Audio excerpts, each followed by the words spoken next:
Good morning, नमस्कार। इस video में हम बहुभुज के बारे में अध्ययन करेंगे। बहुभुज इस इंग्लिश में पॉलीगॉन बोलते हैं। बहुभुज कहने का आशय क्या है, ये नाम से ही स्पष्ट है। बहु माने बहुत से, भुज माने भुजाएं। ऐसी आकृति जिसमें बहुत से भुजाएं हों तो वो पॉलीगॉन कहलाते हैं, बहुभुज कहलाते हैं। इसकी परिभाषा क्या है? तीन या तीन से अधिक भुजाओं से बनी बंद आकृति को बहुभुज कहते हैं। बंद आकृति, आकृति बंद होना चाहिए। अगर खुली आकृति है तो वह बहुभुज नहीं कहे जाएंगे। तो ये बहुभुज की परिभाषा हुई जिसमें कम से कम तीन भुजाएं होनी चाहिए। कम से कम तीन भुजाएं, अगर तीन से कम है तो वह बहुभुज नहीं कहे जाएंगे, बहुभुज का निर्माण नहीं होगा। या तीन से अधिक भुजाएं होना चाहिए। तीन से अधिक भुजा है तो चतुर्भुज का निर्माण होगा। चतुर्भुज में चार भुजाएं, पंचभुज में पांच भुजाएं, षड्भुज में छह भुजाएं। इस तरह से बहुभुज का निर्माण होता है। उदाहरण के लिए इसमें कौन कौन से उदाहरण है बहुभुज के? त्रिभुज, चतुर्भुज, पंचभुज, षड्भुज, सप्तभुज, अष्टभुज, ये सब बहुभुज के उदाहरण हैं। अब बहुभुज के प्रकार में आते हैं। बहुभुज से कितने प्रकार होते हैं? तो बहुभुज के जो प्रकार हैं ये दर्शाए गए हैं। पहला उत्तल बहुभुज। उत्तल बहुभुज को इंग्लिश में कॉन्वेक्स पॉलीगॉन बोलते हैं।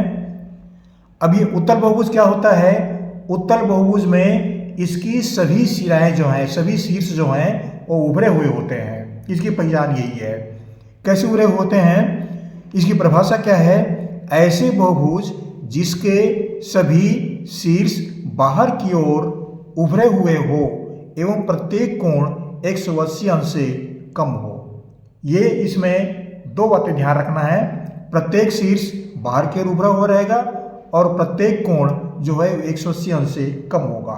ये दो बातें ध्यान रखने योग्य बातें हैं। ये उत्तल बहुभुज का उदाहरण है। उत्तल बहुभुज में एक उदाहरण लिया है हमने। यहाँ पर देखिए, ये पंचभुज है, PQRST। इसमें हम देखेंगे ये पांच कोण हैं। ये पांच कोण हुए, PQRST, ये पांच शीर्ष हुए। और PQ, QR, RS, ST और TP, ये पांच भुजाएं हुए। पांच भुजा, पांच शीर्ष, पांच कोण। अब देखिए इसमें सभी शीर्ष जो हैं, कोने जो हैं, ये बाहर की ओर निकले हुए हैं। ये बाहर की ओर निकले हुए हैं। ये सब बाहर की ओर हैं।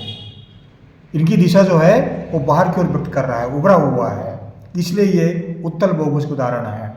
एक चतुर्भुज लिया है हमने, DABCD।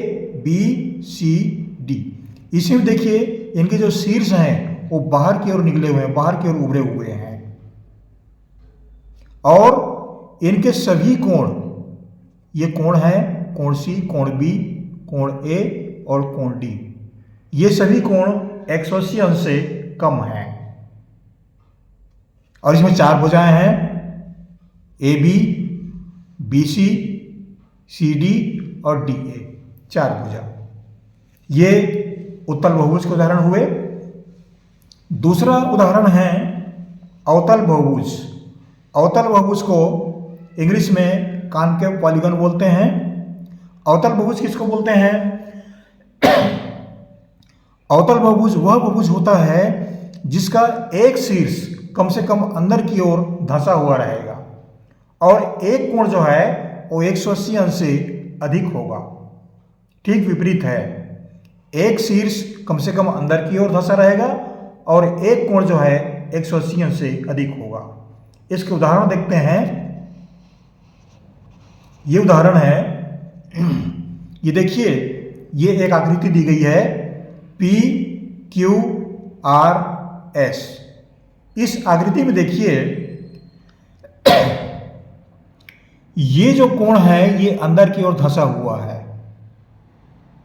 ये अंदर की ओर आ गया है और ये कोण भी 180 अंश से अधिक है। ये कोण 180 अंश से अधिक कहा जाएगा। तो PQRS, ये जो उदाहरण है, ये जो चित्र दिखाई दे रहा है, ये अवतल बहुभुज के उदाहरण है। दूसरा उदाहरण दिया है हमने A B C D E. अब यहां पर देखिए ये वाला कोण जो है वो 180 अंश से अधिक है, ये 180 अंश से अधिक है ये, और ये कोण ई माने सी ई बी, ये अंदर की ओर, इस चित्र में अंदर की ओर धंसा हुआ है, तो ये अवतल बहुभुज कहे जाएंगे। इस तरह से हमने इस वीडियो में अध्ययन किया कि बहुभुज से कितने प्रकार होते हैं। तो ध्यान देने योग्य बात है, बहुभुज जो होता है इसकी परिभाषा मालूम होनी चाहिए, जिसमें 3 या 3 से अधिक भुजाएं होती हैं, बंद आकृति होता है, वो बहुभुज कहलाता है। इसमें त्रिभुज, चतुर्भुज, पंचभुज, षटभुज ये सब बहुभुज कहे जाते हैं। बहुभुज में उत्तल बहुभुज एक हुआ और दूसरा हुआ अवतल बहुभुज। तो बस इतनी सी बातें हैं, ध्यान देने वाली बातें हैं। आशा करता हूँ वीडियो आपको अच्छा लगा होगा। हमारे चैनल को जरूर सब्सक्राइब कीजिएगा, लाइक कीजिएगा। आपको हमारी ओर से बहुत बहुत धन्यवाद। बिना सब्सक्राइब किए नहीं जाइएगा, आपसे हमारा यही निवेदन है। Thank you.